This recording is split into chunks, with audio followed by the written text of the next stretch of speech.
Hi అండి, అందరికీ నమస్తే. ఈరోజు మన వీడియో అవిసె గింజల కారం పొడి. అవిసె గింజల కారం పొడికి కావలసిన పదార్థాలు: 1 కప్పు అవిసె గింజలు, 1 కప్పు మునగాకు, 1 కప్పు మిరపకాయలు, 1 స్పూన్ శనగపప్పు, 1 స్పూన్ మినప్పప్పు, 1 స్పూన్ ధనియాలు, ఎల్లిపాయ రెబ్బలు 30 నుంచి 40, 1 స్పూన్ మెంతులు, 1 స్పూను మిరియాలు, 1 స్పూన్ జీలకర్ర, కొద్దిగా ఇంగువ. ఇప్పుడు తయారీ విధానం చూద్దాం. ముందుగా స్టవ్ వెలిగించుకొని బాండీ పెట్టుకోవాలి. బాండీ పెట్టుకున్నాక అవిసె గింజలను వేసుకొని ఎర్రగా వేయించుకోవాలి. చిన్న మంటలో దోరగా వేయించుకోవాలి. ఇలా చిటపడదు, లాడు. సిమ్లో పెట్టి వేయించుతా అవిసె గింజలు లోపల దాకా వేగుతాయి. టేస్ట్ మంచిగా వస్తుంది. ఇవి కలర్ మారాలి, కొద్దిగా కలర్ మారాలి. చూడండి, అవుపిస్తుంది కదా, మంచిగా వేగినట్టుగా వాసన కూడా వస్తుంది. మంచి వాసన కూడా వస్తాయి. ఎప్పుడైనా పల్లీలు, నువ్వులు, అవిసె గింజలు ఇలాంటి దినుసులని చిన్న మంట మీద వేయించుకోవడం వల్ల మంచిగా ఫ్రై అవుతాయి లోపల దాకా.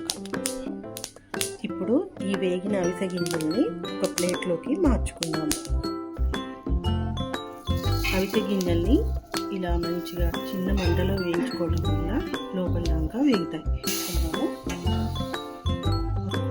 ఇప్పుడు 1 స్పూన్ శనగపప్పు, 1 స్పూన్ మినప్పప్పు దూరగా వేయించుకుందాం. ఇట్లా శనగపప్పుని చిన్న మంటలో దూరగా వేయించుకోవాలి. ధనియాలు ఎర్రగైనాక ఇప్పుడు 1 స్పూన్ జీలకర్ర, 1 స్పూన్ మెంతులు, మిరియాలు వేసుకొని ఎర్రగా వేయించాలి. మంచిగా చిన్న మంటలో వేయించుకుంటే మంచి దూరగా వేసుకుంటే మంచి స్మెల్ కూడా వస్తుంటుంది. అప్పుడు మనకి వేగినట్టు. అప్పుడు మునగాకులు వేయించుకుందాం. మునగాకుని మంచిగా దూరగా ఉంచుకోవాలి. మునగాకు వల్ల చాలా ఔషధ గుణాలు ఉన్నాయి. షుగర్ పేషెంట్లకు మంచిది, కంటి చూపుకు మంచిది, జుట్టు పెరుగుతుంది. అవిసె గింజలు మునగాకు కాంబినేషన్ అంటేనే ఆరోగ్యం. ఇప్పుడు కొంచెం నూనె వేసుకొని మిరపకాయలని మంచిగా దూరగా సిమ్లో వేయించుకుందాం.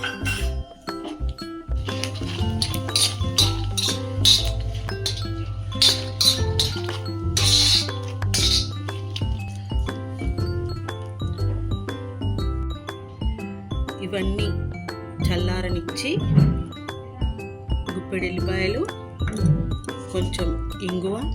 ఇప్పుడు ఈ క్వాంటిటీకి 2 స్పూన్స్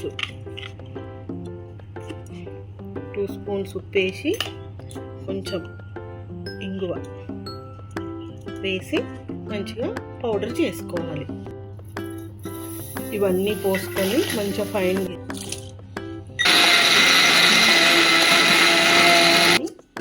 మళ్ళీ ఒకసారి మిక్సీ చేసుకోవాలి.